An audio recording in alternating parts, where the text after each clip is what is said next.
just wait for, in 2 minutes, 11:20. I mean 4:20.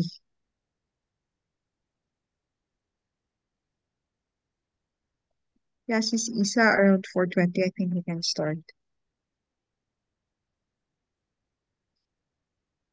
I'll start recording na po the video. Stop.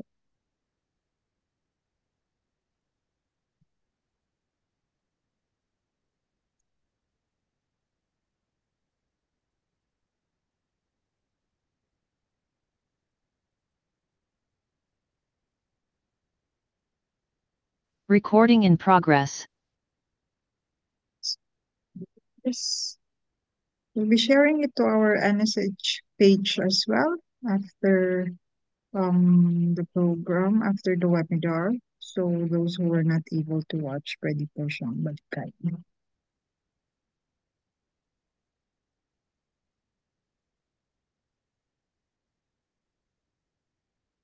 So, do this again.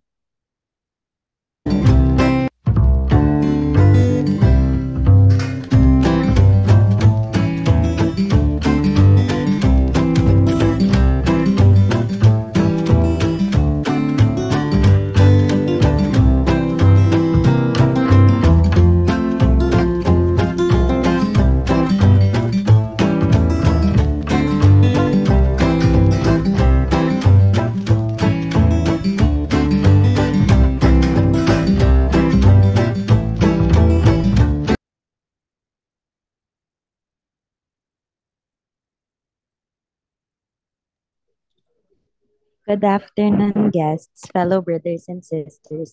Welcome to our summer safety webinar brought by the Alpha Phi Omega National Service for Health. We will be starting with our opening prayer.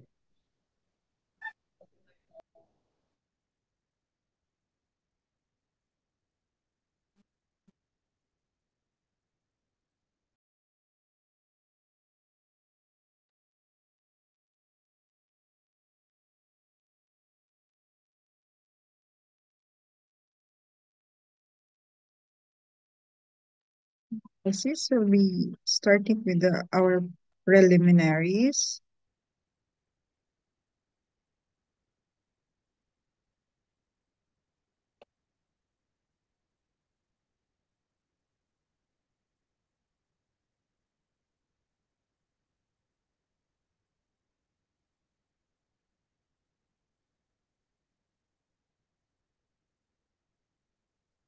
So we'll have our preliminaries. For the preliminaries, we'll be playing all through from the prayer, the Philippine National Anthem, the Scout Oath, and Law and Loyalty Pledge all together.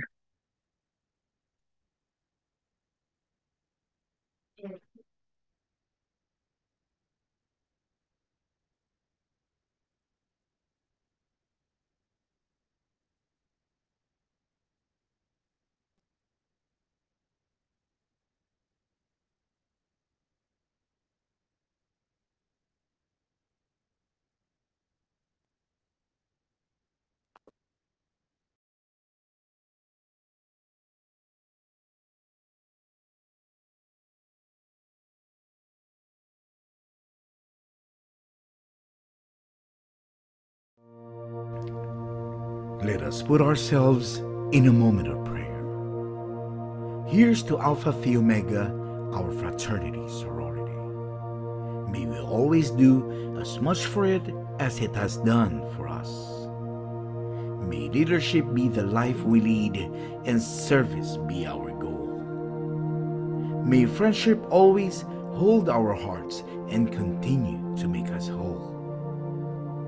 May we be there to hold our brothers, sisters' hand as they have often hold ours. May we all continue to love one God and follow His grace divine. May the spirit of love always fill our hearts and govern all we do. May it always be the force that help us, loyal brothers, sisters, true. Amen.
this scout oath and law, on my honor, I will do my best to do my duty to God and my country, the Philippines, and to obey the scout law, to help other people at all times, to keep myself physically strong, mentally awake, and morally straight.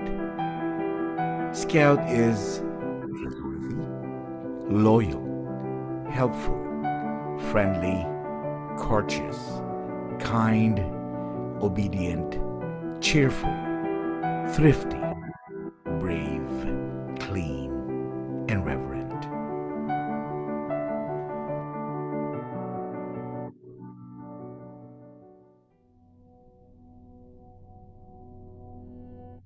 If you work for a man, in heaven's name, work for him, speak well of him, and stand by the institution he represents. Remember, an ounce of loyalty is worth a pound of cleverness. If you must growl, condemn, and eternally find fault, why resign your position? And when you are on the outside, damn to your heart's content. But for as long as you are a part of this institution, do not condemn it. For if you do, the first high wind that comes along will blow you away, and probably you'll never know why. Loyalty Pledge by Sir Albert Kim Hubbard.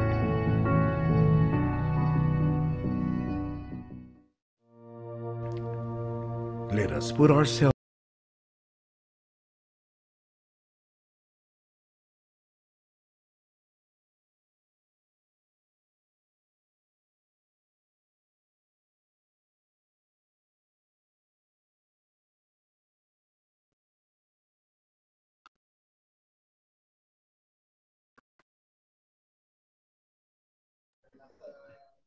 So for our opening remarks, I would like to call on Sis Dr. Edna Corpus Navallo, NSH Chairman, Obstetrics and Gynecology, ETA Chapter.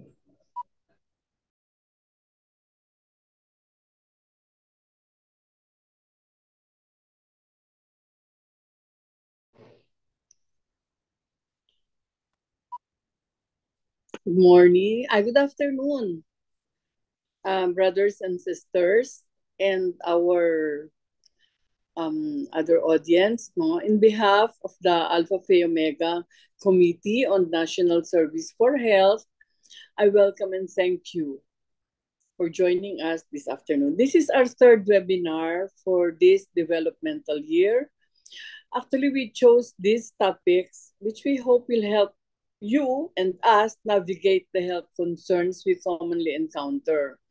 It was originally slated for April.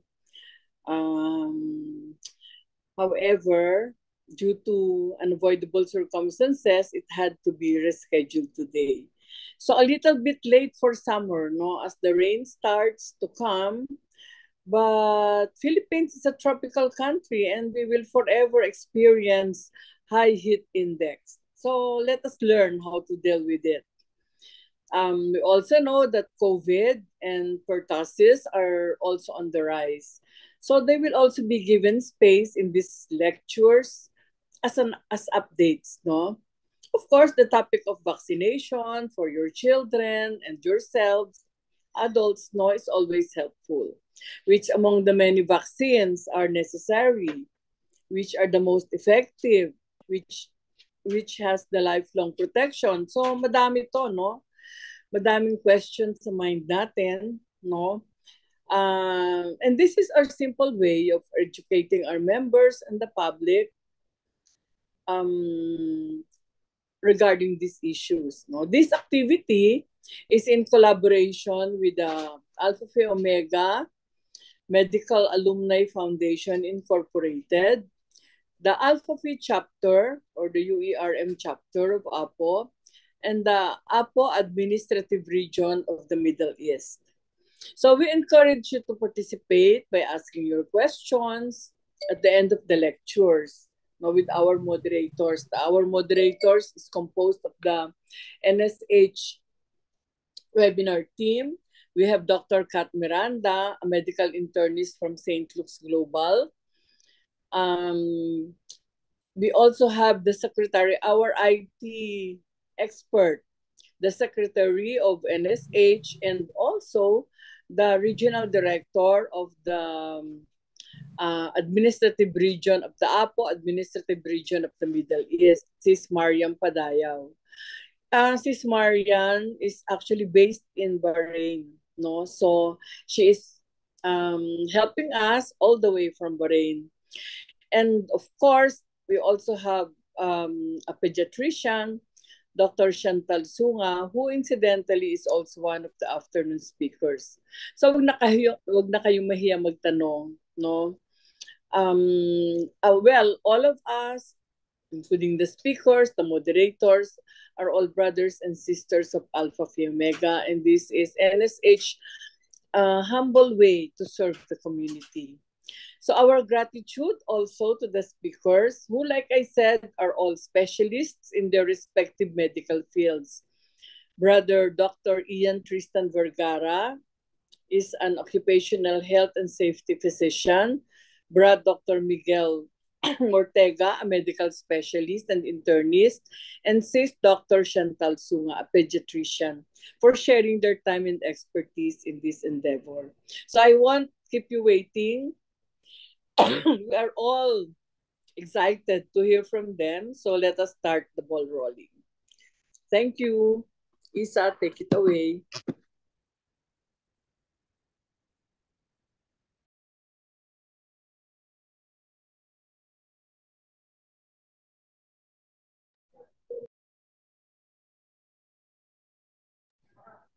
Thank you, Sis Nana. So for our webinar team, it's Sis Mariam Padayaw, Sis Maria Chantal D. Sunga, and Sis Kathleen B. Miranda.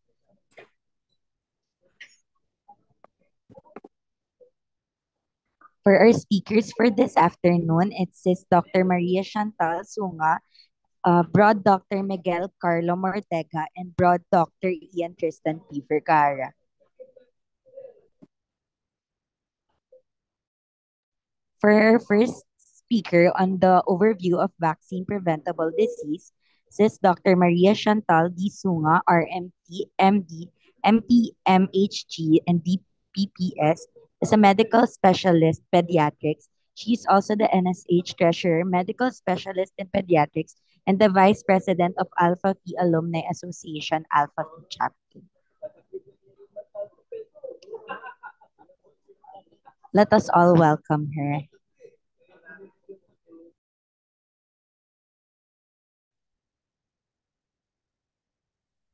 Hello, can you hear me? I'll just share my slides.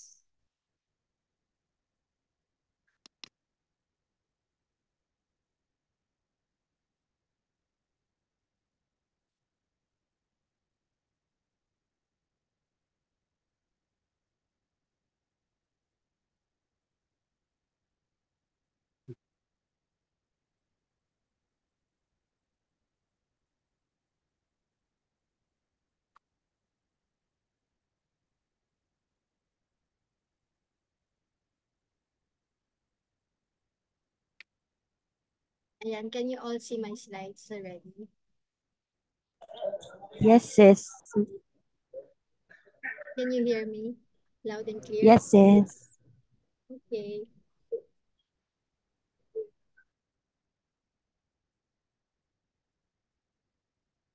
Magandang hapon po. Maraming salamat sa mabuting pagkapapakilala, Sis Isa. Ako po ay inatasan na magsalita tungkol sa mga sakit na maaaring iwasan sa pamamagitan ng bakuna. Ako po ang iyong lingkod, Dr. Chantal Sunga.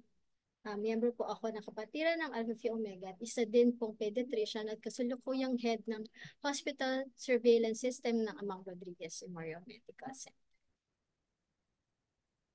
Ito po ang balangkas or outline ng aking presentasyon ngayon. Kailangan maipahitid ko sa inyo ang mga sumusunod na paksa, pinangunahan ng kahalagahan ng bakuna sa kalusugan ng tao. Sorry, si Chantal, sobrang hina. Yes. Can you, yung audio mo, masyadong mahina? Eto sis, naririnig na ako sis. Yeah. Louder. Hello? Maximum na yan? Yes sis. Pa-maximum. Wait. Ayan sis, can you hear me? Yeah, a From little 100. bit. Meron na, pero hindi pa masyado. Sige, but at least meron na. Okay. Hello? Ayan. Lakasan mo na lang yung voice mo. Sige sis. Okay. So, una, ang importansya ng bakuna. So, nagbibigay ng pangunahing proteksyon laban sa iba't ibang sakit tulad ng polio, tigdas rubella, diphtheria, tetanus, meningitis at hepatitis. Ang regular na pagbibigay ng bakuna ay nagtutulak na pangmatagalang kalusugan ng mga bata. So nakakatulong ang bakuna na maiwasan ang posibleng komplikasyon mula sa mga nakakahawang sakit. So nagiging ligtas ang buong komunidad sa pagkalat ng nakakahawang sakit dahil dito ang pagbabakuna ay magandang puhunan at makakatulong sa pagkatipid ng pera sa paggagamot. So ano-ano ba ang sakit na ito at ano na ang kasulukuyang kalagayan nito sa ating bansa? So ito ang mga pangunahing sakit na tinukay ng WHO at DOH na mga layuning maalis at mapuksa. So ito ay acute flaccid paralysis, measles, rubella, neonatal tetanus, diphtheria, pertussis, and non-neonatal tetanus. So ito po ang estado ng preventable diseases o yung mga sakit na maaring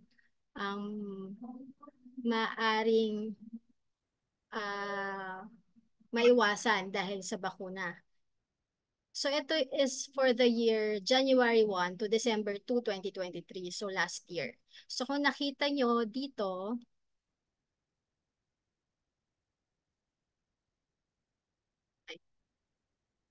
paano ba mag-pointer si Mario? Ito. Laser pointer. Ayan. Kung nakita nyo po dito, no, tumaas from 2022 yung AFP, yung acute flaccid paralysis, to 969. So may 114 change. Ganun din ang ibang vaccine preventable diseases, nagsitaasan sila. So yung change nila is more than hundreds. Kung nakikita nyo dito, lalo na yung pertussis, nag 1,579% of change from 2022 to 2023. So kaya importante ang bakuna kasi may iwasan natin itong mga sakit na ito. So kung napansin natin, hindi naman siguro narinig natin yung dengue scare, no? So ito ang nakikita na natin yung effect ng dengue scare kasi nawala ng tiwala ang mga magulang sa bakuna. So pati yung ibang sakit na usually binibigay na sa mga babies, sa mga bata, naapektuhan na yung pagbabakuna nila. Yung talagang nagkaroon tayo ng tiwala before, pati yun na-apektuhan dahil dun sa dengue scare. So ito na yun, nagsisitaasan na yung mga dating protektado ang kabataan. So umpisahan natin sa acute flaccid paralysis. Ito ang census ng acute flaccid paralysis for morbidity week 1 to 18. So ito ngayong 2024. So until March ito. So nakita nyo dito pa lang tumataas. Pero bakit kailangan subaybayan ang polio? Alam naman nating lahat na inihayag ng WHO na ang Pilipinas ay nakaranas na outbreak ng polio noong Setyembre 2019. Pero opisyal na siyang tinapos ng DOH na pagtugon sa polio outbreak noong Hunyo 3, 2021. kung naaalala nyo, di ba nagkaroon tayo ng supplemental vaccination activity, no? Ito yung patak polio, yung merong sa pinotektahan ng NCR at Region 4A kasi nagkaroon ng kaso tayo. Pero dahil dun sa ginawa nating pagbabakuna, nagkaroon na tayo ng opisyal na deklarasyon na wala ng outbreak at wala ng kaso ng polio sa Pilipinas. So, ang natitira na lamang ay Afghanistan at Pakistan. Ang tanging dalawang bansang natitira sa endemic sa sakit na ito, at kung maaalis ito ay magiging pangalawang sakit na ganap ng napapawi pagkatapos ng smallpox. So bakit natin kailangan siyang subaybayan?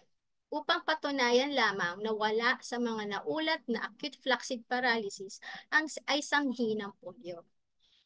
So dapat, ito kasi yung mga definition na sinusunod natin, no? Ito yung mga criteria, set of criteria para ma-identify siya na pasok sa gantong sakit, sa gantong kaso. Usually, it's a child less than 15 years old. At yung hot case natin, ibig sabihin, ito yung mga kailangan i-report sa mga surveillance unit, no, ng DOH. Ito yung hot case ang tawag dito. Ito yung mga below 5 years old. Ito yung may walang less than 3 doses ng oral polio vaccine at nagkaroon ng lagnat at may onset ng paralysis, no, na asymmetric or yung floppy o yung paghihina ng katawan. So ano ang simptoma ng acute flaccid paralysis? Ito ay lagnat, panghihina ng kalamnan o yung muscles. Usually may paralisado, merong isang parte ng katawan na nanghina na hindi minsan mailakad. So ang komplikasyon nito ay paralysis. So ang bakuna makaka-prevent dito ay yung oral polio vaccine or ang inactivated polio vaccine. Ang inactivated polio vaccine actually ay kasama doon sa 5-in-1 na nakukuha natin sa mga health centers. So it is given, binibigay siya sa 6 weeks old na baby. Bibigyan siya ng 3 doses, no, na may pagitan ng 1 buwan in between the doses. So parte ito ng 5-in-1 or yung Pentavax. O minsan, yun nga, nung nagkaroon tayo na outbreak, naging oral polio vaccine siya. Booster doses dapat, no, bigyan siya ng supplement na sorry, na isa pang dose, which is yung dapat nasa 4 to 6 years old. Kasabay ito nung 5-in-1. So ito yung mga komplikasyon na nakikita natin sa yung pag hindi naagapan. So nagtuloy-tuloy na polio talaga, yung isang sakit na parang na-confirm siya na talagang polio, virus ang cause ng pagkaparalisa. So pwedeng, ayan, kung nakita natin, pwedeng lumiit yung mga legs ng mga bata, no, to the point na talagang hindi na sila makalakad. So meron tayong isang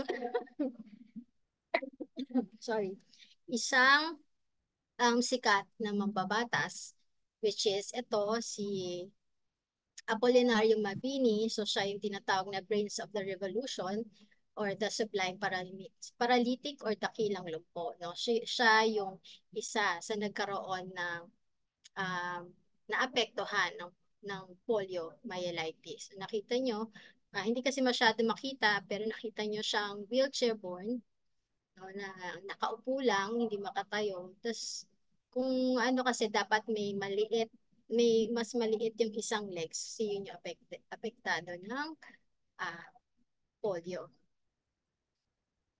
So, sunod naman ay ang diphtheria. Ang diphtheria, kung nakita nyo dito, nagkaroon ng 72% increase. So, nakikita naman dito yung datos.